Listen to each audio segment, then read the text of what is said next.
হে তরুণ যুবকেরা, হে আমার বন্ধুরা, শুনে রেখে দিন বাবা, জেনে রেখে দেন, কোম্পানি যখন কোনো প্রোডাক্ট মার্কেটে যখন লঞ্চ করে, সঙ্গে সে একটা মডেল তৈরি করে দেয়। আগে এই মডেলটার মতো সব প্রোডাক্ট হবে, এই রকম সব আমার প্রোডাক্ট আসছে মার্কেটে।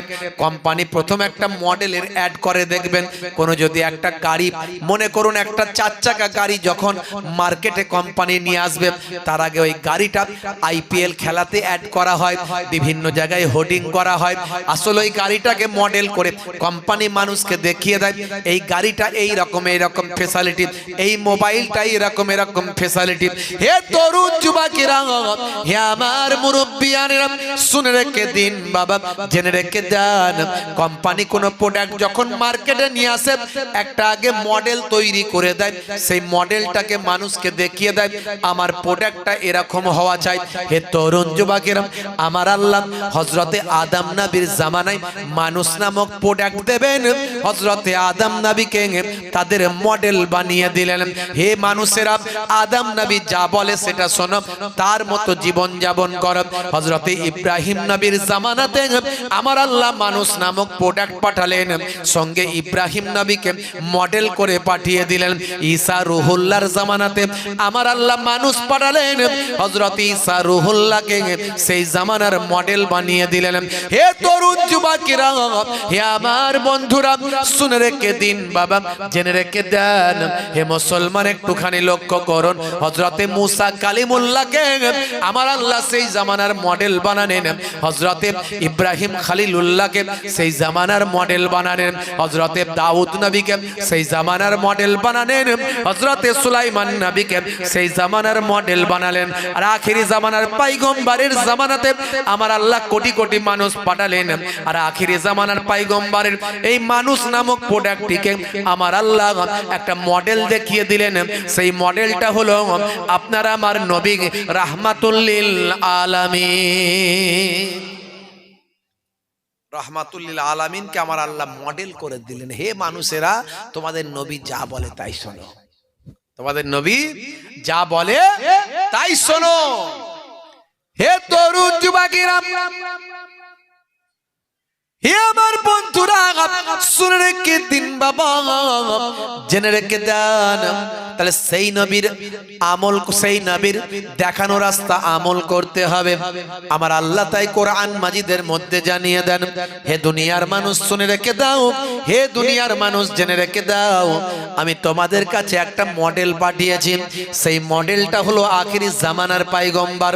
শুনে রাখো আমি আল্লাহ কি বলছি, শুনে রাখো, আল্লাহর ভাষায় আল্লাহ জানিয়ে দিলেন, হে দুনিয়ার মানুষ লক্ষ্য করো, আমি আল্লাহ বলছি, লাকাদ কানা লাকুম ফি রাসূলিল্লাহি উসওয়াতুন হাসানা।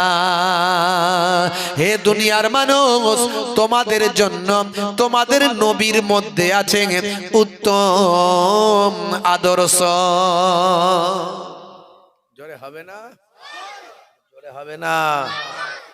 বন্ধুরা আমার, তরুণ যুবকেরা আমার, বিশ্ব নবীর আদর্শ আমার আল্লাহ বলছেন তোমাদের জন্য নবীর আদর্শ মানতে হবে, নবীর দেখানো পথ মানতে হবে। দয়ার নবীকে তোমাদের কাছে মডেল বানিয়েছি, আমার আল্লাহ জীবন্ত কোরআন করেছেন আমার নবীকে।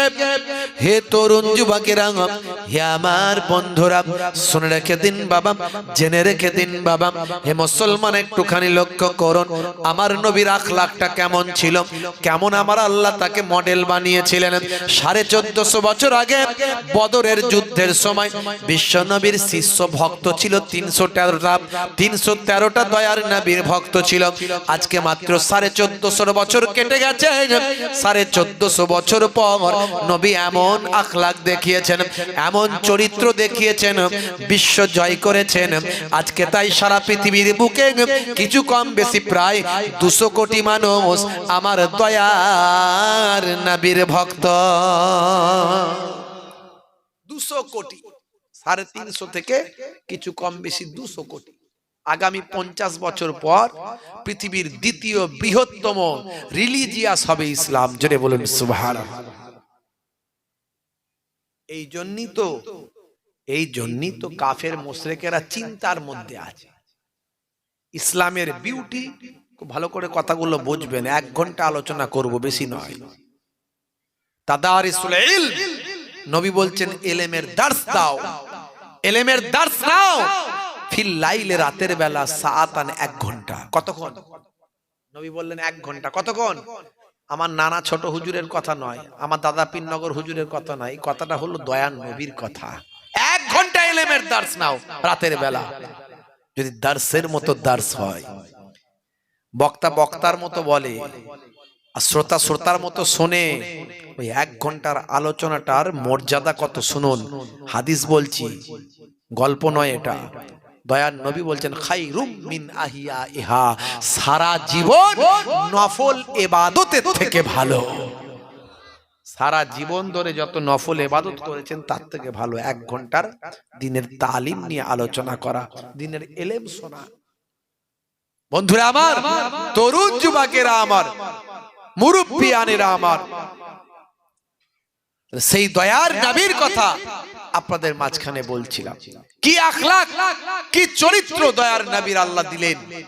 1450 বছর আগে 313টা মুসলমান, আজকে সারা পৃথিবীতে কিছু কম বেশি 200 কোটি মুসলমান। কিসের জন্য আজকে এত পৃথিবীতে মুসলমানের আবির্ভাব ঘটলো? কিসের জন্য? নবীর আখলাক আর চরিত্র দিয়ে সারা পৃথিবীকে জয় করে ফেললেন। আর আজকে সেই আখলাক আমরা ছেড়ে দিয়েছি। যদি আমাদের মধ্যে সেই আখলাক থাকতো, তাহলে আমাদের মসজিদ আজকে বেদখল হতো না। যদি আমাদের মধ্যে সেই নবিয়ানা তারিকা থাকতো, তাহলে আজকে বাইতুল মুকাদ্দাস ইহুদিরা দখল করতে পারতো না। আগামী দিন আপনার গ্রামের মসজিদটা আর থাকবে না, বেদখল হয়ে যাবে। কদিন আগে আমার সঙ্গে একজন কথা হচ্ছিল, তিনি ইউপি থেকে এসেছিলেন, ইউপি উত্তরপ্রদেশ থেকে। আমার জানার আগ্রহ হলো সেখানকার মুসলমানের অবস্থা কি। বলে খুব খারাপ হুজুর, খুব খারাপ। মসজিদে আজান বন্ধ করে দিচ্ছে,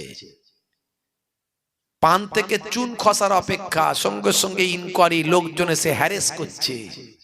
বুঝতে পারছেন? অন্যরা যা খুশি করুক, অসুবিধা নাই, আপনার একটু সামান্য ভুল করবেন, অন্যায় করলে সঙ্গে সঙ্গে লালবাতি জ্বলে যাবে। সব কেন হচ্ছে এগুলো? তার কারণ হচ্ছে আমরা মসজিদ ভুলে গেছি, মসজিদ ছেড়ে দিয়েছি। তাই তারা বলছে তোরা তো নামাজই পড়িস না, মসজিদ আমাদের দিয়ে দে। তোরা তো মসজিদে নামাজই পড়িস না, মসজিদ আমাদের দিয়ে দে। মসজিদ বেদখল হচ্ছে। আমরা দিন ভুলে গেছি, নবীর সুন্নত ছেড়ে দিয়েছি। আমরা নবীর সুন্নতটা, ইসলামের সৌন্দর্যটা মানুষের কাছে পৌঁছাতে পারছি না।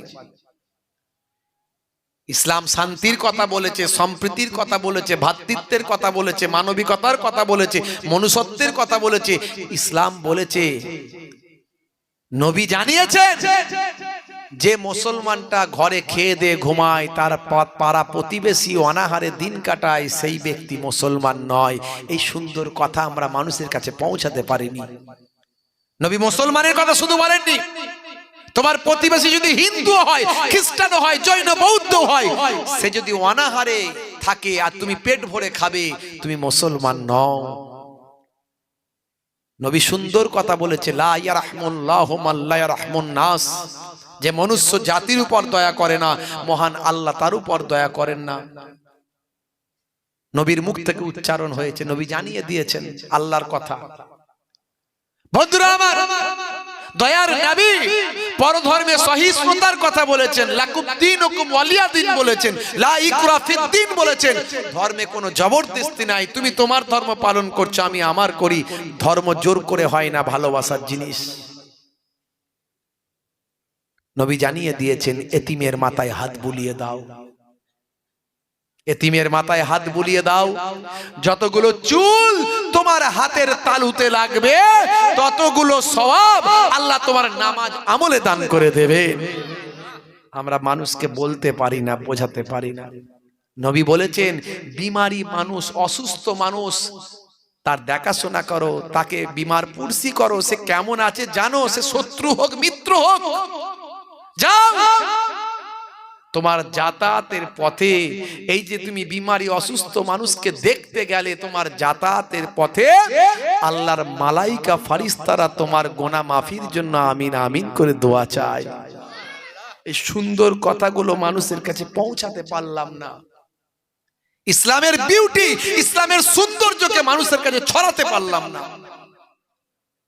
তাই আমরা আজকে নামাজি নয়, বেনামাজি। আজকে আমাদের ঘরের ছেলেরা বেনামাজি, ওদেরকে বোঝাতে পারিনি আমরা, ওরা বেনামাজি, ওরা মসজিদে যায় না। তাই মসজিদ আজকে অন্যজনেরা বলছে নামাজ তো তোরা পড়িসনি, মসজিদে লোকই নাই, তো মসজিদ আমাদের দিয়ে দে।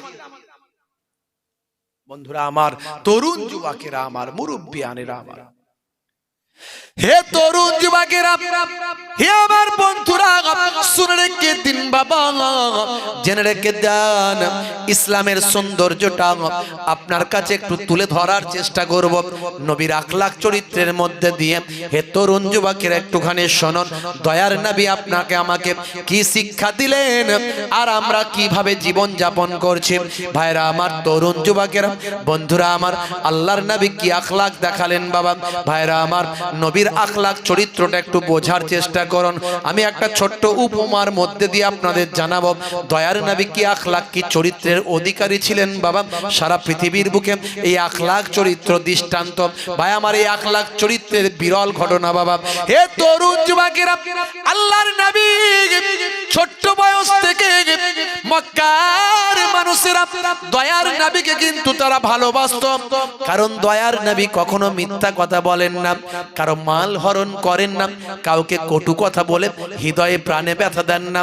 তার চরিত্র হলো উজ্জ্বল, তার চরিত্র হলো সবচেয়ে ভালো, তার মিষ্টি ব্যবহার, মুখের সদা উজ্জ্বল হাসি, সবাই মুগ্ধ হয়েছিল। কোন যুগ বাবা? এই যুগটা হলো আইয়ামে জাহিলিয়াতের যুগ, যে সময় একজন পুরুষ অসংখ্য নারীতে আসক্ত ছিল, একজন নারী অসংখ্য পুরুষে আসক্ত ছিল। এক একটা যুদ্ধ যখন লেগে যেত, যুদ্ধটা চলতো 40 বছর 50 বছর ধরে। এই রকম একটা মাইট ইজ রাইট, যোদ্ধার মূল লোকটা এরকম একটা অন্ধকারাচ্ছন্ন সময়, যে সময় জীবন্ত কন্যা সন্তানের জন্ম হলে জীবন্ত কন্যা সন্তানকে মাটিতে গেঁড়ে দিত।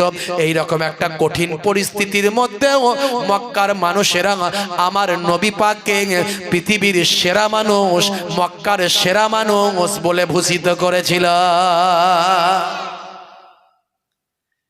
তাহলে এর দ্বারা কি বুঝছেন? নবীর আখলাক চরিত্র বাচ্চা বেলা থেকে এত মধুর ছিল যে সেই যুগের মানুষ নবীকে আরবের সেরা মানুষ বলতো, আল আমিন উপাধি দিয়েছিল। দুশ্মনী অন্য জায়গায়, শত্রুতা অন্য জায়গায়। তারা 360টা খোদা মানতো, আল্লাহর নবী বললেন একটা খোদা। গন্ডগোলটা এখানে। কিন্তু ওভারঅল তারা ভালোবাসতো আমার নবীকে। হে তরুণ যুবকেরা, হে আমার বন্ধুরা, শুনে রেখে দিন বাবা, জেনে রেখে দেন, যে সময় মক্কার মানুষেরা দেখলো আল্লাহর নবীকে নিজেদের আয়াতে আনা গেল না। হে বাবা মুহাম্মদ, তুমি কি চাও বলো? তোমার এক খোদার ইবাদত বন্ধ করো, এক খোদার প্রচার বন্ধ করো। আমাদের পূর্বপুরুষের এই 360টা খোদাকে তুমি মিথ্যা আরোপ করো না, 360টা খোদাকে তুমি বেকার বলো না, মিথ্যা বলো না।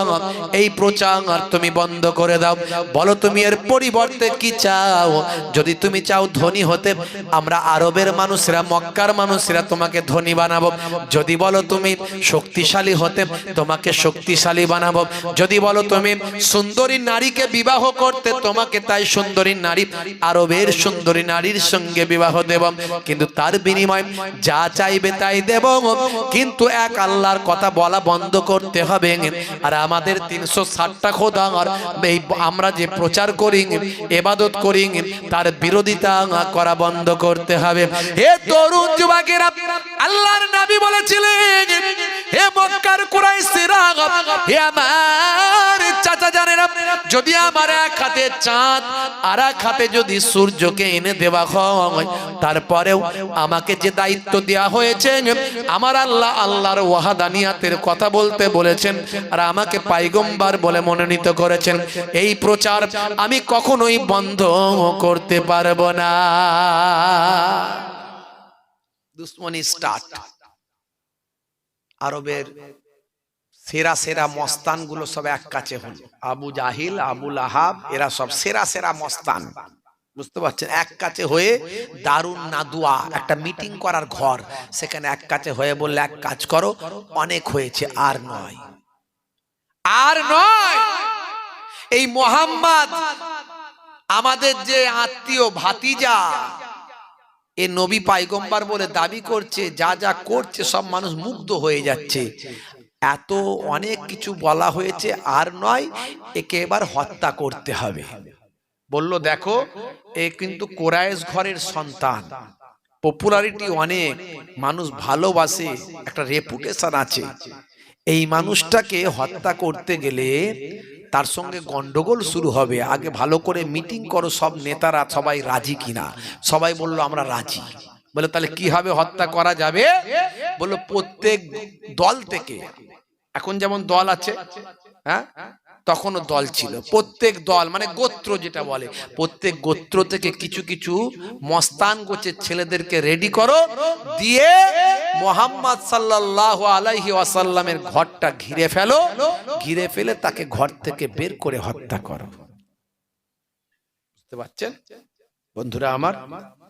আমি কিন্তু আপনাদেরকে এই হিজরতের ঘটনা শুধু বলছি না, আমি হিজরতের ঘটনা বলার জন্য আশা করছি না, বরং এই জন্যই বলছি আমার নবীর আখলাক, প্রত্যেকটা পয়েন্টে পয়েন্টে আমি আখলাকের উদাহরণ দেবো, নবীর চরিত্র, নবীকে যে আল্লাহ সেরা হাসানার অধিকারী করেছিলেন, সেটা বলার জন্য এই ঘটনাটা বলছি।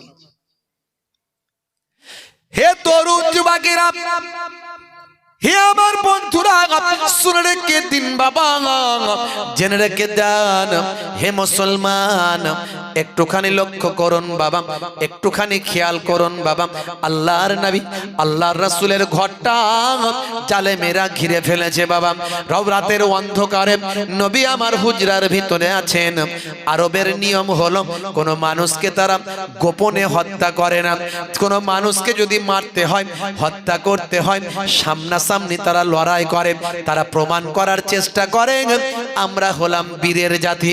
হে তরুণ যুবকেরা, তাই তারা প্রফেট মুহাম্মদুর রাসূলুল্লাহ সাল্লাল্লাহু আলাইহি ওয়াসাল্লামকে, দয়ার নবীকে হত্যা করার জন্য তারা রাতের বেলা বাড়িটা চারিদিক থেকে ব্যারিকেড করে ঘিরে ফেলল, যাতে করে মুহাম্মদুর রাসূলুল্লাহ সাল্লাল্লাহু আলাইহি ওয়াসাল্লাম ঘর ছেড়ে না পালাতে পারে। তারা রাতের বেলা অন্ধকারে হত্যা করতে চান না, তারা চাই দিনের বেলা বীরের মতো লড়াই করে তাকে হত্যা করব। এ তরুণ যুবকেরা, হে আমার বন্ধুরা, শুনে রেখে দিন বাবা, জেনে রেখে দেন, গভীর রাত্রিতে আমার আল্লাহ জানিয়ে দিলেন, হে আমার বন্ধু, আপনি ঘর ছেড়ে বেরিয়ে যান, আপনি চলে যান, হিজরত করে আপনি চলে যান। আমার নবীর উপর যখন অর্ডার এলো, দয়ার নবী দেখলেন মক্কার মানুষেরা আমাকে আজকে মেরে ফেলতে চায়, কিন্তু তারা আমাকে বিশ্বাস করেছে, তারা আমাকে সত্যবাদী বলে মেনেছে। এই সময়কার একজন বিশ্বাসী মানুষ হলে তারা আমাকে সেই বিশ্বাসী মানুষ মনে করেছে, তাই তো তারা আমার কাছে অনেক আমানত রেখেছে। অনেক গরিব মানুষ, অসহায় মানুষরা তারাও নিজেদের সম্পদ নষ্ট হওয়ার ভয়ে আমার কাছে রেখেছে। এখন আমি যদি রাতের অন্ধকারে পালিয়ে যাই, তাদের আমানতের খেয়ানত হবে। ভালো করে মনে রাখবেন, ভালো করে পয়েন্টটা লক্ষ্য রাখবেন, দয়ার নবীকে যারা হত্যা করতে চায়, তাদের আমানতের খেয়ানত যাতে না হয়, এই সময় দয়ার নবী আমার চিন্তা করতে লাগলেন। হে তরুণ যুবকেরা,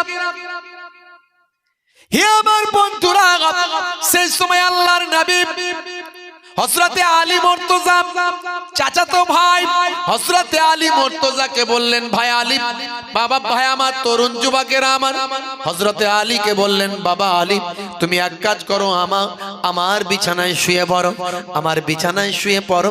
সকাল যখন হবে লোকেরা দেখতে পাবে আমি নাই আমার জায়গায় তুমি, যদি তোমাকে ছেড়ে দেবে ইনশাআল্লাহ।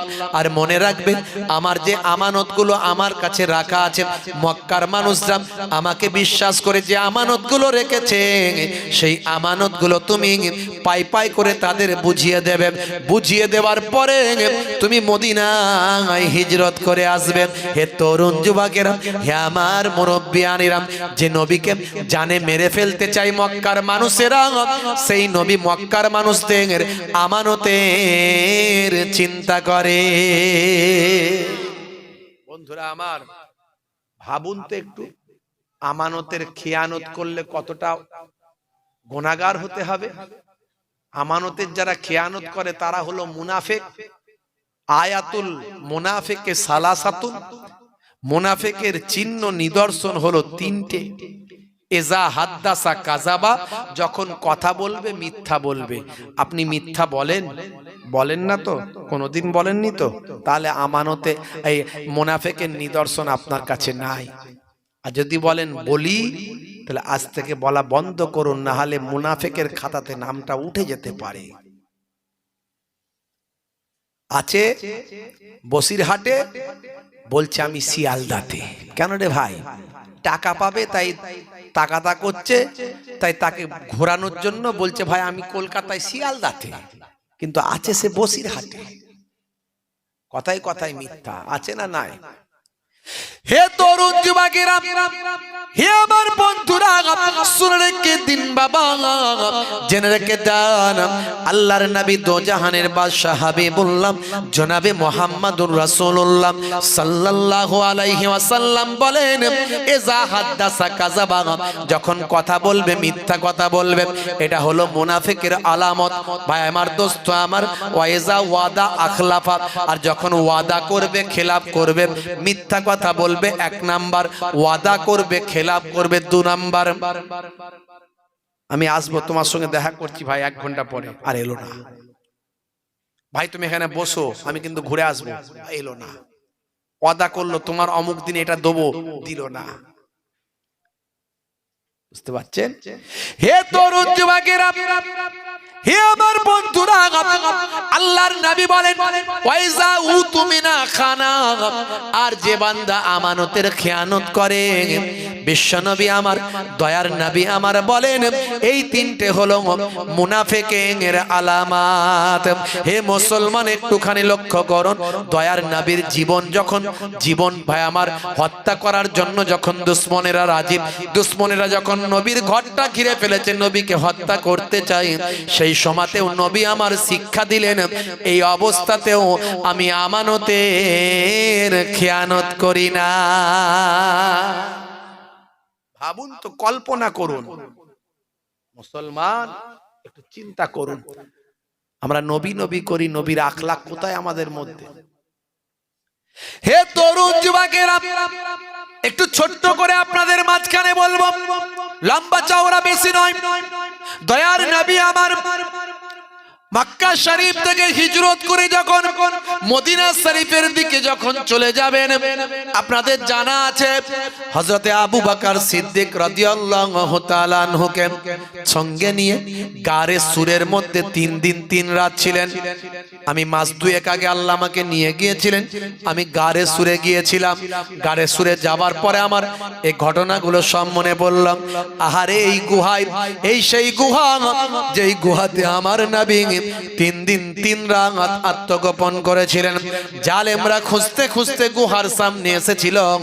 আমার আল্লাহর কুদরতি ক্ষমতা, গুহার মুখেতে মাকড়সা জাল বুনেছিল। কবুতর আল্লাহর নির্দেশে ডিম পেড়ে দিয়েছিল, যাতে করে দুশমনেরা চিনতে না পারে এই গুহার মধ্যে কেউ আছে।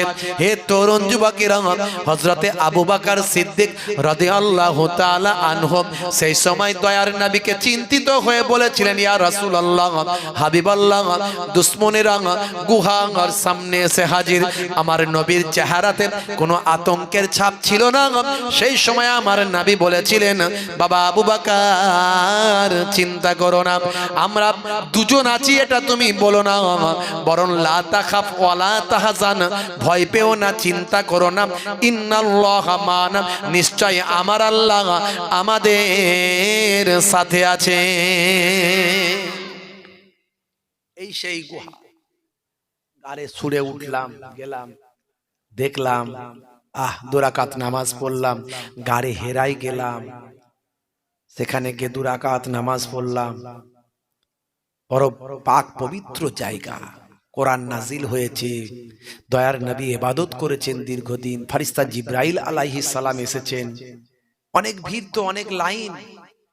কিছু মানুষ ওখানে সুইপারের কাজ করে, পরিষ্কারের কাজ করে, তাদের উপর দায়িত্ব হয়তো কেউ দিয়েছে, বেশি ভিড় করতে দেবে না, নামাজ পড়তে দেবে না। তারা বলছে লা সলাত, লা সলাত, নামাজ নাই, নামাজ নাই, তাড়াতাড়ি দেখো আর চলে যাও। এত কষ্ট করে 3 ঘন্টা 4 ঘন্টা 5 ঘন্টা করে উঠেছে পাহাড়ের উপরে, যে জায়গায় এত পবিত্র জায়গা, দুরাকাত নামাজ না পড়ে চলে আসবে। মানুষের মন কি চায়? ইবাদতের মধ্যে সবচেয়ে বড় ইবাদত হলো নামাজ। নামাজ তো যে কোনো জায়গায় নফল নামাজ পড়তে পারেন, আর এত পবিত্র জায়গায় নামাজ পড়বেন না, খালি দেখবেন চলে যাবেন এত কষ্ট করে। বলছে লা সলাত হাজা বেদাত, এটা বেদাত, বেদাত। কেন বেদাত? বলছে নবী যখন এখানে ছিলেন তখন তো নবী মেরাজে যাননি, মেরাজে তো নবী পরে গেছেন, আর মেরাজ থেকেই তো নামাজ এনেছেন। তাহলে নবী যখন এখানে ছিলেন তখন তো নামাজ পড়েননি, তাহলে এখানে তুমি নামাজ পড়ছো মানে বেদাতই করছো, বেদাত করছো। কি বিপদ, কি বুদ্ধি, কি দলিল দিচ্ছে! অথচ তারা হলো সুইপারের কাজ করে ওখানে।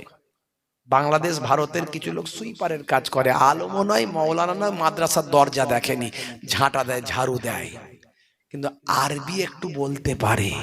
আরবি বলতে পারে বলে নিজেদেরকে বিরাট মনে করে, আমি আরবি বলছি। ওরে আরবি বললি বড় পণ্ডিত নয়। আমেরিকায় যাও না, ল্যাটিন পরিষ্কার করে, পায়খানা পরিষ্কার করে, ম্যাথর, তারাও ইংরেজিতে কথা বলে। বুঝতে পারছেন? বড় পবিত্র জায়গা, বলছে নামাজ নয়, নামাজ পড়তে হবে না, মানুষকে একটা ইবাদত থেকে মাহরুম করে দিচ্ছে, একটা আফজাল ইবাদত মাহরুম করে দিচ্ছে। বরং তারা ইচ্ছা করলে লাইন দেখে নামাজটা পড়াতে পারে।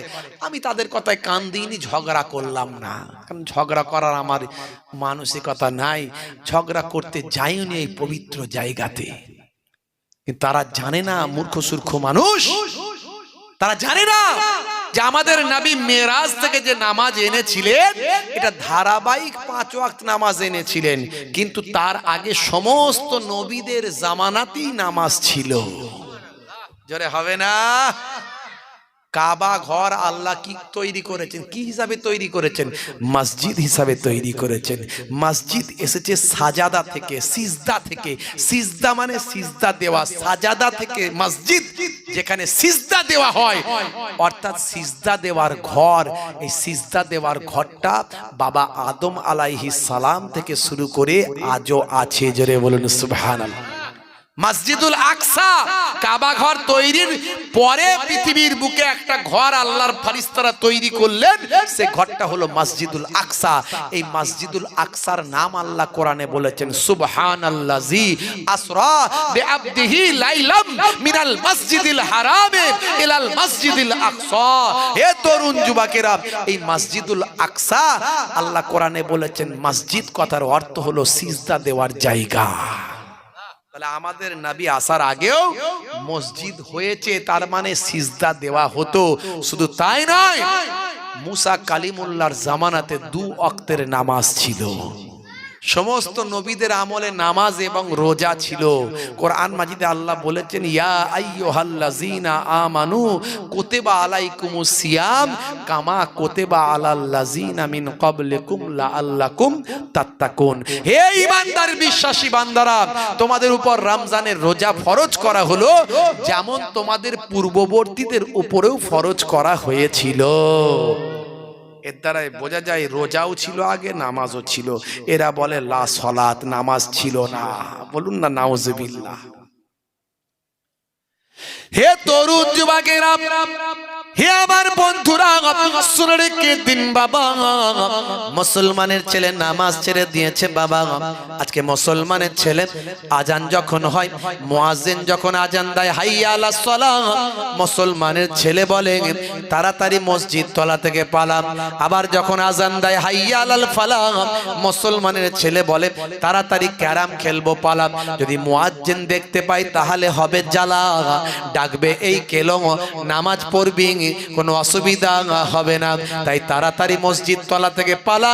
মুয়াজ্জিন যদি ডাক দেয় তাহলে পড়বো জ্বালা। হে তরুণ যুবকেরা, মুসলমানের ছেলে তাই যখন বলে হাইয়া আলাস সালাহ, এরা বলে বাঁশবাগানে ফ্রি ফায়ার খেলবো পালা। হে তরুণ যুবকেরা, হে আমার বন্ধুরা শুনে রেখে দিন বাবা, বেনামাজি বান্দা যদি ইচ্ছাকৃতভাবে নামাজ ছেড়ে দেয়, আমার আল্লাহ তার জন্য 14টা শাস্তি রেখে দিয়েছে। কতগুলো শাস্তি যারে বলেন? 14টা শাস্তি। মুসলমানের ছেলে নামাজ ছেড়ে দিয়েছে, খালি জুম্মার দিনে দায় 2 রাকাত ঠকাঠক মারে আর বেরিয়ে যায়। বলে হুজুর আমরা নামাজ কিন্তু পড়ি। কবে পড়ো? জুম্মার দিনে পড়ি 2 রাকাত, আর ঈদে পড়ি, বকরা ঈদে পড়ি, আমরা কিন্তু নামাজ পড়ি। বুঝতে পারছো? Tight fitting jeans, tight fitting গেঞ্জি। জুম্মার খুতবার পরে ইমাম সাহেব যেন নামাজের জন্য ইকামত দিচ্ছে, মুসলমানের লালটু পল্টু ঝন্টু মন্টুরা খেঁচে মাচা থেকে ফ্রি ফায়ার খেলতে খেলতে মোবাইলটা পকেটে ঢুকিয়ে খেঁচে দৌড় মেরে একটা জুতো শিয়ালদা একটা জুতো বর্ডার, বাংলাদেশ বর্ডার, হাকিমপুর বর্ডারে ফেলে দিয়ে মাল ছুটে গিয়ে মসজিদে উঠে এর ঘাড়ের উপর দিয়ে ওর মাথার উপর দিয়ে ডিঙ্গিয়ে মোটামুটি ফাঁকা জায়গায় লাইনটা করে, জিন্সের স্কিন টাইট গেঞ্জি, স্কিন টাইট প্যান্ট, যেদিকে চাপ পড়ে সেদিকে বেড়ে যায়। যেই ইমাম সাহেব আল্লাহু আকবার দিয়ে রুকু, সবাই যাওয়ার আগে ও আগে রুকু। বুঝতে পারছো? যেই রুকুতে গেল, গেঞ্জি ওপর দিকে উঠে গেল, প্যান্ট নিচের দিকে নেমে গেল, শিয়ালদার বর্ডার দেখা গেল। বুঝতে পারছো? পরের নামাজিরা চিন্তা করছে হায় রে হায়, আমার নামাজটা হলো তো। মুসলমান নামাজের সময় হলে বলে কাজ আছে, কাজকে বলে না নামাজ আছে। নামাজের সময় হলে বলে কাজ আছে। বুঝতে পারছো? মানুষ সৃষ্টি করেছেন আল্লাহ, সংবিধান দিয়েছেন আল্লাহ। আমি বলছিলাম তাই নামাজ আল্লাহর পক্ষ থেকে এসেছে। নামাজ শরীরের জন্য ভীষণ উপকার। বড় বড় পণ্ডিতেরা নামাজ নিয়ে গবেষণা করে বলছে নামাজের থেকে ভালো ব্যায়াম আর কিছু হতে পারে না। কিন্তু আমরা যদি ব্যায়াম মনে করে নামাজ পড়ি, কোনো ইবাদত কাজে লাগবে না, কোনো সওয়াব হবে না। নবী যা শিখিয়েছেন, আল্লাহ যা বলেছেন, সবের মধ্যে বিজ্ঞান আর বাস্তবতা আছে। আমি অনেক উদাহরণ দিয়েছি। যে মুখের দাড়িটা যে রাখার কথা বলি, আজকে বিরাট কোহলি দাড়ি রেখেছে, হরভজন সিং দাড়ি রেখেছে, লিওনেল মেসি দাড়ি রেখেছে। আমার নবী নামাজের জন্য নিজের কত তাকলিফ করেছেন। নামাজ প্রতিষ্ঠা করার জন্যই তো নবীকে লড়াই করতে হয়েছে বাধ্য হয়ে। নামাজ কায়েম করার জন্যই তো কুফারেরা আমার নবীর সাহাবাদের শহীদ করে দিয়েছে। সেই নামাজ ইন্তেকালের সময় দয়ার নবী আমার বললেন আসসালাত আসসালাত, হে আমার উম্মতেরা নামাজ নামাজ নামাজ। নামাজের মধ্যে বিজ্ঞান, ব্যায়াম, দাড়ির মধ্যে সায়েন্স। অস্ট্রেলিয়ার ব্রিসবেনে গবেষণা হলো দাড়ি নিয়ে, তারা দাড়ি নিয়ে গবেষণা করলো। অস্ট্রেলিয়ার ব্রিসবেনে ইউনিভার্সিটি অফ কুইন্সল্যান্ডে গবেষণা করে তারা বলল সূর্য থেকে অতি বেগুনি যে রশ্মি আসে, এই রশ্মিটা মানুষের শরীরে স্কিনে ব্যাড ইফেক্ট তৈরি করে, ক্ষতি করে। এটা আমাদের মুখের জন্য ক্ষতি করে। যাদের মুখে দাড়ি আছে, সূর্যের অতি বেগুনি রশ্মিকে আল্লাহ কুদরতি ক্ষমতা এমন দিয়েছেন, দাড়ির যার দ্বারায় মুখকে অন্তত তারা হেফাজত করে দেয়। আমি বলছি না, সায়েন্স বলছে। কত বলবো, অসংখ্য উদাহরণের আগে দিয়েছি আমি। হে তরুণ যুবকেরা, হে আমার বন্ধুরা, শুনে রেখে দিন বাবা, নামাজ ছেড়ে দেবেন না বাবা। বেনামাজি যে ইচ্ছাকৃত হবে যে বান্দা নামাজ ছেড়ে দেয়, আমার আল্লাহ তার জন্য 14টা শাস্তি মুআয়্যান করেছেন। কতগুলো শাস্তি? 14টা শাস্তি মুআয়্যান করেছেন। দুনিয়াতে হবে 5টা শাস্তি, মৃত্যুর সময় হবে 3টে শাস্তি, কবরে গেলে হবে 3টে শাস্তি, আর কিয়ামতের দিনে হবে 3টে শাস্তি। দুনিয়ার জমিনে যে 5টা শাস্তি হবে একটুখানি শুনে রেখে দেন হে তরুণ যুবকেরা, একটু জেনে রেখে দেন। এক নাম্বার হলো বেনামাজি বান্দার চেহারার মধ্যে কোনো নেককারের জ্যোতি থাকবে না, অর্থাৎ চেহারা দেখলে মনে হবে না মানুষটা ভালো মানুষ, কারণ চেহারাটা হলো, পণ্ডিতেরা বলছে মুখমণ্ডল হলো দর্পণ। এই জন্য ইংরেজিতে একটা কথা বলে face is the mirror of mind. হে তরুণ যুবকেরা, হে আমার বন্ধুরা, মুখ দেখলে বোঝা যায় লোকটা ভালো না মন্দ, মুখে দাগ ফুটে ওঠে। যারা সাইকোলজি নিয়ে রিসার্চ করে, যারা সাইকোলজিক্যাল ভাবে যাদের মধ্যে নলেজ আছে, তারা মানুষের মুখ দেখলে বুঝতে পারে এই মানুষটার মতিগতি কেমন, মানুষটা কি করতে চায়, কি বলতে চায়, তারা বুঝতে পারে। তাই নেককারের জ্যোতি থাকবে না, বেনামাজি বান্দার চেহারাতে কোনো নেককারের জ্যোতি থাকবে না। এটা হলো এক নাম্বার। দুই নাম্বার হলো বেনামাজের রুজি রুটিতে ইনকামে কোনো বরকত থাকবে না।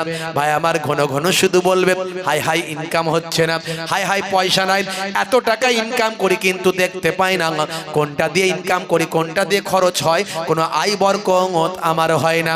হুজুর এসেছে, ফুরফুরা ছোট হুজুরের নাতি এসেছে, হুজুর একটা তাবিজ লিখে দেন, তাবিজ দেন হুজুর বরকতের জন্য।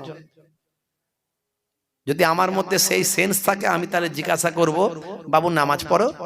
হুজুর নামাজ পড়ি তো জুম্মার দিনে। তো জুম্মার দিন একদিন আল্লাহকে ডাকো, একদিন তোমার রুজিতে আল্লাহ বরকত দেবে, বাকি সপ্তাহে আর হবে না। মেনে নেবে? নামাজ না পড়লে বরকত নাই। হে তরুণ যুবকেরা, হে আমার তরুণ বন্ধুরা, শুনে রেখে দিন বাবা, জেনে রেখে দেন, এটা হলো দুই নাম্বার শাস্তি। তিন নাম্বার শাস্তি হলো বেনামাজি বান্দা কোনো ভালো কাজের সওয়াব সে পাবে না। মানুষের সেবা করেছেন, দান করেছেন, ভালো কাজ করেছেন, মনে রাখবেন ভালো কাজের বদলা আল্লাহ দুনিয়াতে দেবেন। লোকে তাকে সম্মান করবে, লোকে তাকে ইজ্জত করবে, দাতা বলবে, উঁচু চেয়ার দেবে, কিন্তু তার জন্য যে সওয়াব পাওয়া যায়, এই সওয়াবটা বেনামাজি বান্দা নামাজ না পড়ার কারণে ভালো কাজের সওয়াব পাবে না। এটা হলো তিন নাম্বার। আর চার নাম্বার হলো বেনামাজি বান্দা যখন নিজের জন্য কোনো দোয়া চাইবে, সেই দোয়া আল্লাহ কবুল করবেন না। হে তরুণ যুবকেরা, এটা হলো চার নাম্বার। আর পাঁচ নাম্বার শাস্তি দুনিয়াতে যেটা হবে, সেটা হলো বেনামাজি বান্দার জন্য কোনো ভালো মানুষকে যদি বলে হুজুর আমার জন্য দোয়া চান, সেই মানুষটা যদি তার জন্য দোয়াও চায়, এরকম নেক মানুষের দোয়া বেনামাজির জন্য আমার আল্লাহ কবুল করবেন না। পাঁচটা। কষ্ট হচ্ছে আপনাদের? জোরে বলেন কষ্ট হচ্ছে? আমার কথা খারাপ লাগছে না তো? বাপজি, আমার নানা যান ছোট হুজুর পীর কেবলা রহমাতুল্লাহ আলাইহি বলতেন, বাবা কি দিয়ে বোঝাবো, ঝোড়া আর কোদাল দিয়ে বোঝাও বাবা, কি দিয়ে বোঝাও বলো। কত কষ্ট তারা করেছে তখনকার যুগে। এখন তো আমরা বড় গাড়ি নিয়ে ইজ্জতের সঙ্গে ঘুরে বেড়াই, বুঝতে পারছেন? তখন তারা কত কষ্ট করে বাগান সাজিয়েছেন, আমরা পানি দিতে পাচ্ছি না। আহলে সুন্নাহ ওয়াল জামাতের আলেম বলে দাবি করি, ফুরফুরা শরীফের ভক্ত মুরিদ ভালোবাসার মানুষ, নাতি পোতা পীরজাদা পীর সাহেব বলে দাবি করি, আর স্টেজে বসে বসে এর খারাপ, ও খারাপ, সে খারাপ, গালমন্দ, অকথ্য ভাষা, বাজে কথা বলি, সমাজটাকে ধ্বংস করে দিচ্ছি। রাগ করবেন না বাপ, বড় দুঃখের সঙ্গে কথাগুলো বলছি। হে তরুণ যুবকেরা, বেনামাজি বান্দা যখন মারা যাবে, সেই সময় তিনটে শাস্তি। এক নাম্বার হলো বেনামাজি বান্দা যখন মারা যাবে, তার মওতটা হবে অপমানের সঙ্গে, জিল্লাতের সঙ্গে, ভাই আমার বেইজ্জতের সঙ্গে তার মওত হবে। এটা হলো এক নাম্বার। আর দুই নাম্বার হলো বেনামাজি বান্দার এত ক্ষুধা পাবে, এত খাবারের খিদে পাবে, এত ভোগ লাগবে, মনে হবে অনেক খাবার আমি খেয়ে ফেলবো, কিন্তু তার মুখে যখন খাবার দেওয়া হবে, খাবার তার জবান থেকে গড়িয়ে পড়ে যাবে। ফারিস্তা, যে ফারিস্তা খাবার সরবরাহের দায়িত্বে আছেন, মনে রাখবেন আপনারা আমার জন্য অনেক ফারিস্তা আল্লাহ নিয়োগ করে দিয়েছেন। কেউ হাওয়া বাতাস আপনাকে সাহায্য করছে, কেউ পানির জন্য আপনাকে সাহায্য করছে, কেউ রুজি রুটির জন্য সাহায্য করছে, কেউ খাবারের জন্য সাহায্য করছে। খাবার সরবরাহকারী ফারিস্তা এসে বলবে, হে হে বেনামাজি বান্দা, আজকে তোমাকে বড় ক্ষুধা লেগেছে, কিন্তু তোমার জন্য অনেক চেষ্টা করলাম, কোনো খাবার আমার আল্লাহ লেখেন নাই। এটা হলো 2 নাম্বার শাস্তি। আর 3 নাম্বার শাস্তি হলো বেনামাজি বান্দা যখন মারা যাবে প্রচন্ড পিপাসা তৃষ্ণা থাকা অবস্থায় মারা যাবে। মনে হবে অনেক পানি আমি খেয়ে ফেলবো, কিন্তু জাবানে যখন মুখে যখন পানি দেওয়া হবে পানি তার ভিতরে যাবে না, গড়িয়ে বাইরে চলে যাবে। পানি সরবরাহকারী দায়িত্বে যিনি থাকেন ফারিস্তা এসে বলবেন, হে বেনামাজি বান্দা শোনো শোনো, তোমাকে বড় পিপাসা লেগেছে, আমি অনেক চেষ্টা করলাম, কিন্তু তোমার জন্য আমার আল্লাহ কোনো পানি এখন তোমার তাকদিরে লিখে রাখেন না, কোথাও পানি পেলাম না। 3টে শাস্তি মওতের সময়। হে তরুণ যুবকেরা, কবরে যাওয়ার পরে বেনামাজি বান্দা আরো 3টে শাস্তি হবে। 1 নাম্বার হলো কবরের মাটি এমন ভাবে সংকীর্ণ হবে, হাদিসের মধ্যে পাওয়া যায় একদিকের পাঁজরের হাড় আর একদিকের পাঁজরের সঙ্গে মিলিত হয়ে যাবে, একেবারে ধুলোর সঙ্গে মিশে যাবে বাবা। আবার কবরের মাটি সরে যাবে, আবার শরীরটা গোটা আল্লাহ করে দেবেন, আবার কবরের মাটি এসে চেপে দেবে। এইভাবে কবরের মাটি তাকে শাস্তি দিতে থাকবে। এটা একটা পর্যায়ের কবরের শাস্তি হবে 1 নাম্বার। 2 নাম্বার আবার একটা পর্যায়ের শাস্তি শুরু হবে কবরে, সেটা হলো কবরটাকে আমার আল্লাহ আগুনের কুণ্ডুতে পরিণত করবে, দাউ দাউ করে কবরে আগুন জ্বলবে, সে আগুনে তাকে পুড়িয়ে শাস্তি দেওয়া হবে। 2 নাম্বার আবার একটা পর্যায়ের শাস্তি চালু হয়ে যাবে, সেটা হলো কবরের ভিতরে আমার আল্লাহ একটা ভয়ঙ্কর সাপ নিয়োগ করবে, যেটা কিতাবের মধ্যে পাওয়া যায়। সাপটার নাম হলো সুজা আকরাত।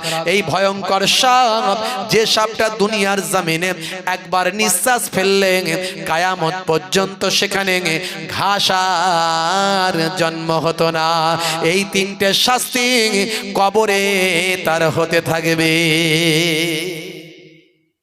বন্ধুরা আমার, তরুণ যুবকেরা আমার, চিন্তা করছেন নামাজ পড়ি না, মরতে তো হবে বাপ। হে তরুণ যুবকেরা, কিয়ামতের দিনে আরো 3টে শাস্তি হবে। সেটা হলো 1 নাম্বার, যেটা বড় শাস্তি, আমার আল্লাহ ওই বেনামাজির চেহারার দিকে রহমতের দৃষ্টিতে তাকাবেন না। সমস্ত হাসরবাসীদের দিকে আমার আল্লাহ রহমতের দৃষ্টিতে তাকাবেন, কিন্তু বেনামাজি বান্দার দিকে আমার আল্লাহ রহমতের দৃষ্টিতে তাকাবেন না। এটা হলো 1 নাম্বার। আর 2 নাম্বার হলো বেনামাজি বান্দা ভাইরা আমার, তরুণ যুবকেরা, তারা আমল নামাটা ডান হাতে দেওয়া হবে না, পেছন দিক থেকে বাম হাতে অপমানের সঙ্গে বদ আমল নামাটা দিয়ে দেওয়া হবে, পেছন দিক থেকে দেওয়া হবে। 2 নাম্বার। 3 নাম্বার হলো বেনামাজিকে অপমানের সঙ্গে জিল্লাতের সঙ্গে আল্লাহর ফারিস্তারা হাসরবাসীদের সামনে টানতে টানতে জাহান্নামের আগুনে নিক্ষেপ করে দেবেন। এটা হলো 3 নাম্বার চূড়ান্ত শাস্তি হয়ে যাবে। হে তরুণ যুবকেরা, তাই বলবো আজ থেকে প্রতিজ্ঞা করুন, আজকের এই মাহফিল থেকে মনে মনে প্রতিজ্ঞা করুন, নামাজ কাজা হলে কাজা পড়ব, তবুও 5 ওয়াক্ত নামাজ ছাড়ব না। নামাজ ছেড়ে দেবেন না। বন্ধুরা আমার, তরুণ যুবকেরা আমার, মুসলমানের ছেলে নামাজকে বলে কাজ আছে। হুজুর ফজরের সময় কোনটা দিয়ে যে চলে যায়, আজান কোনটা দিয়ে হয় আর পালায়, কিছু বুঝতেই পারি না। হুজুর নামাজ পড়া হয় না, ফজরের সময় বুঝতেই পারি না। আর জোহরের সময় হুজুর কাজ করব না নামাজ পড়বো, বলুন কাজ করব না নামাজ পড়বো। আসর আর মাগরিব সারাদিন খাটাখাটনি করা শরীর, হুজুর বুঝতেই তো পাচ্ছেন। বিকালবেলা একটু রিল্যাক্স না করলে হয়, একটু ক্যারাম খেলি, একটু তাস খেলি, একটু চায়ের দোকানে বসে গল্প করি, দেখবেন গোল করে 25-30 জন লোক বসে গেছে। কি হচ্ছে? বলে তাস খেলছে। হুজুর জানেন না, আবার জুয়া খেলছে ওর মধ্যে।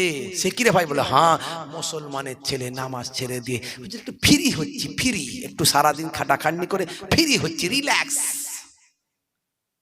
আর এশার সময় এসার সময় হুজুর বুঝতেই তো পাচ্ছেন খাটাখাটনি করা শরীর তো, যেই মগরিবের পরে ঘরে ঢুকলাম অমনি ভোগ লেগে গেল, ক্ষুধা লেগে গেল, খেলাম যেই বিছানা ডাকছে, বলে তাড়াতাড়ি আয় একটু খেদমত করি ভাই, তাড়াতাড়ি ঘুমাবি আয়, কোনো অসুবিধা নাই, আমি তোর চাস্তো ভাই, তাড়াতাড়ি আয়।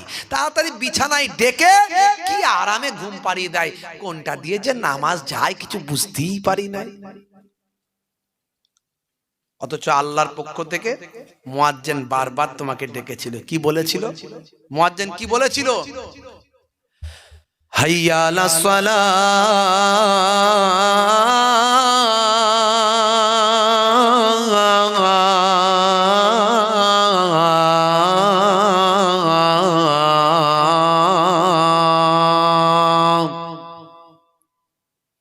মুয়াজ্জিন বলেছিল এসো নামাজের দিকে এসো, এসো নামাজের দিকে এসো। মুয়াজ্জিন নিজের বাপের কথা বলেনি, এটা আল্লাহর কথা বলেছিল। বলছে এই নামাজের দিকে এসো, নামাজের দিকে এসো। আল্লাহ বললেন মুয়াজ্জিন আরো বলে দাও, কারণ মানুষ তো বিরাট বুদ্ধি, লাভ ছাড়া কিছু বোঝে না, ক্ষতি যেখানে আছে সেখানে যায় না। কি ক্ষতি যেখানে আছে সেখানে যায় না, খালি হিরিকে একটু মানুষ, হিরিক যেখানে সেখানে থাকে, আর ওখান থেকে ক্ষতিটা হয় ওদের, কিন্তু ওরা লাভ খুব ভালো চেনে। তাই মুয়াজ্জিন কে আল্লাহ বলে দিচ্ছেন বলো নামাজে যদি আসে কি লাভ হবে সেটা বলে দাও।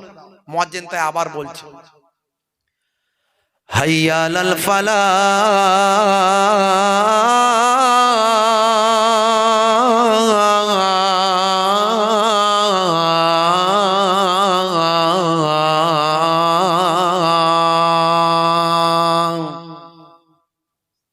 এসো নামাজের দিকে যদি আসো আমি আল্লাহ বলছি তোমাদের কামিয়াবি দান করে দেব। এসো কামিয়াবের দিকে এসো, নামাজের দিকে এসো, এসো কামিয়াবির দিকে এসো। আজান যখন দেয় মুসলমানের ছেলে চিন্তা করে এই আজান দিচ্ছে রে, সাউন্ডটা কমা, সাউন্ডটা কমা। টিভি দেখলে টিভির সাউন্ড কমাই, মোবাইল দেখলে মোবাইলের সাউন্ড কমাই, কিন্তু চোখ সরায় না, টিভি থেকেও সরায় না, মোবাইল থেকেও সরায় না, গান নাচ যা দেখছে দেখে যাচ্ছে, ওখান থেকে চোখ সরাবে না। মানে আজান দিলে ওরা জানে যে সাউন্ডটা শুধু কমিয়ে দিলি কাজ ফিনিশ। আর আমাদের ঘরের মেয়েরা জানে যে আজান দিচ্ছে মানে এই আজান দিচ্ছে, মাথায় কাপড়টা দে, ওরা শুধু মাথায় কাপড়টা দিয়ে দেয়। কাপড়টা যদি টানা থাকে ফেলা থাকে কাপড়টা দিয়ে, কাপড়টা আজান হচ্ছে, মানে আজান হচ্ছে মাথায় কাপড় দিলি কাজ ফিনিশ। মুসলিম শরীফের হাদিসের মধ্যে এসেছে যদি আজানের জবাব আপনি দেন, মুয়াজ্জিন যা বলবে আপনি তাই বলবেন, মুয়াজ্জিন যা বলবে আপনি তাই বলবেন, খালি দুটো জায়গায় আলাদা। যখন বলবে হাইয়া আলাস সালাহ হাইয়া আলাল ফালাহ, তখন আপনি বলবেন লা হাওলা ওয়ালা কুওয়াতা ইল্লা বিল্লাহ। মুসলিম শরীফের হাদিস, এই দুই জায়গায় শুধু আপনি এই কথাটা বলবেন, বাকি মুয়াজ্জিন যা বলবে আপনি মনে মনে বলবেন। যে আজানের এইভাবে উত্তর জবাব দেবে রাসূল বলেন ফা দাখালাল জান্নাহ, আমার আল্লাহ তাকে জান্নাত নসিব করে দেবে। জোরে হবে না? মুসলমানের ছেলে নামাজের সময় হলে বলে কাজ আছে, তাই আমি একটু কলম চালিয়েছি। নামাজের ওয়াক্তটা হবে যখনই মসজিদে চলে যাও তুমি তখনই, নামাজের ওয়াক্তটা হবে যখনই মসজিদে চলে যাও তুমি তখনই। ছাড়ো এবার ছাড়ো ছাড়ো এবার ছাড়ো, এবার ছাড়ো এই কাজ তোমারই, ছাড়ো এবার ছাড়ো ছাড়ো এবার ছাড়ো, এবার ছাড়ো এই কাজ তোমারই। নামাজের ওয়াক্তটা হবে যখনই মসজিদে চলে যাও তুমি তখনই। জোরে হবে না? জোরে হবে না? তোমার বাঁচা আর তোমার মরা লেখেন মোর প্রভু আমারি, নামাজের ওয়াক্তটা হবে যখনই মসজিদে চলে যাও তুমি তখনই। বলুন ইনশাআল্লাহ, বলুন ইনশাআল্লাহ। ফজরের সময় ঘুমিয়ে থাকি, জোহরে কি দেব কাজে ফাঁকি। ফজরের সময় ঘুমিয়ে থাকি, জোহরে কি দেব কাজে ফাঁকি। রাখো এসব রাখো, রাখো এসব রাখো, এসব রাখো কথা তোমারি। রাখো এসব রাখো, রাখো এসব রাখো, এসব রাখো কথা তোমারি। আসরার মাগরিব হেলা করি, দোকানার আড্ডায় সময়টা দিই।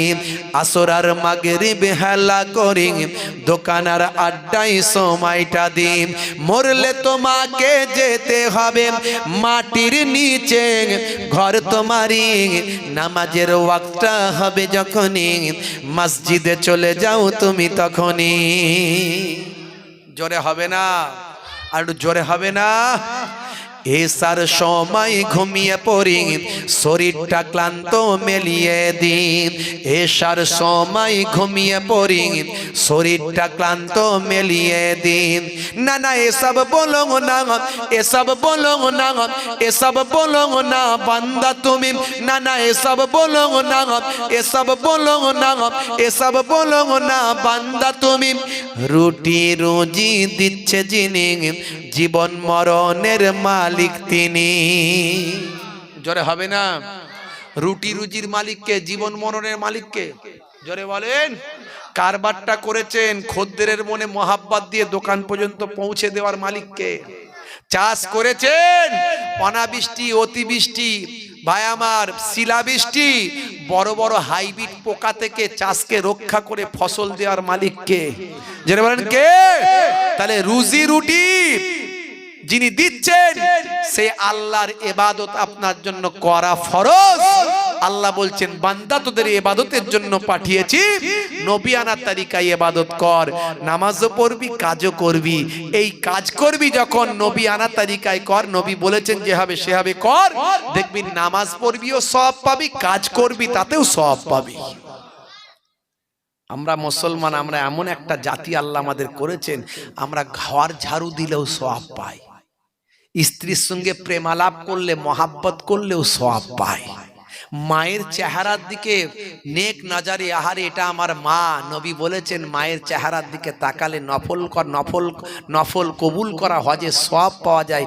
এই যে নবী বলেছেন বলে আমি দেখছি আমার মায়ের চেহারার দিকে, বাপের চেহারার দিকে, বাপ মায়ের চেহারার দিকে তাকাবেন, কবুল করা নফল হজের সওয়াব আল্লাহ দেবেন। আমরা এমন একটা জাতি, খেলেও সব খেলেও সব, একসঙ্গে খাওয়া হলো সুন্নত, খাবেন সওয়াব পাবেন, খাওয়া হবে পেট ভরবে সওয়াবও আছে। আমার আল্লাহ এমন নিয়ামত করেছেন মুসলমানদের, কিন্তু আমরা জানি না, বুঝি না। চেটে পুচে খাওয়া সুন্নত, চেটে পুচে খাবেন সুন্নতের সওয়াব পাবেন। চেটে পুচে খাবেন, পরিমিত খাবার, অল্প খাবার, নষ্ট করবেন না খাবার, সুন্নতের সওয়াব পাবেন। আর সারা দুনিয়ার মানুষ বলবে সত্যি এরা খাদ্যের অপচয় করছে না, লোকের কাছেও ভালো, আল্লাহর কাছেও ভালো। আর চেটে পুচে খেলে বিজ্ঞান বলছে, সায়েন্স বলছে, মুখ থেকে এক ধরনের লালা নিঃসৃত হয়, যে লালাটা আপনার হজমের উপকার হয়, আপনার জন্যও ভালো। তাহলে নবীর কথা শুনলে চারিদিক থেকে ভালো, আল্লাহর কথা শুনলে চারিদিক থেকে ভালো, তারপরেও আমরা শুনি না। কথা ঠিক না? রাগ করবেন না বাপ। কি আখলাক নবী শিখিয়েছেন, কি চরিত্র শিখিয়েছেন, সেই নবীর আখলাক ভুলে গেলে চলবে না। হে তরুণ যুবকেরা, হে আমার বন্ধুরা, শুনে রেখে দিন বাবা, জেনে রেখে দেন আল্লাহর নবী কি আখলাক দেখালেন। তাহলে যখন নবীর, দয়ার নবীর ঘরটাকে যখন ঘিরে ফেলা হলো, আল্লাহর নবী হযরতে ওমর, হযরতে আলী মুর্তজা কারাম আল্লাহ ওয়াজহুর কাছে বললেন, বাবা আলী তুমি আমার বিছানায় শুয়ে পড়ো, কারণ অনেক মানুষের আমানত আমার কাছে আছে, সকালবেলা তাদের আমানতগুলো ফেরত দেবে, দিয়ে তুমি মদিনায় চলে আসবে। আল্লাহর নবীকে যারা হত্যা করতে চায়, দয়ার নবীকে যারা মেরে ফেলতে চায়, দয়ার নবী তাদের আমানতের খেয়ানত যেন না হয় সেদিকে লক্ষ্য রাখেন ভাই। আখলাক চিন্তা করুন নবীর। রাতের অন্ধকারে নবী বেরিয়ে গেলেন, আল্লাহ বললেন এক মুষ্টি মাটি নিয়ে দুশমনদের দিকে ফিকে দাও। দুশমনরা চারিদিকে গোল করে ঘিরে রেখেছিল ঘরটা।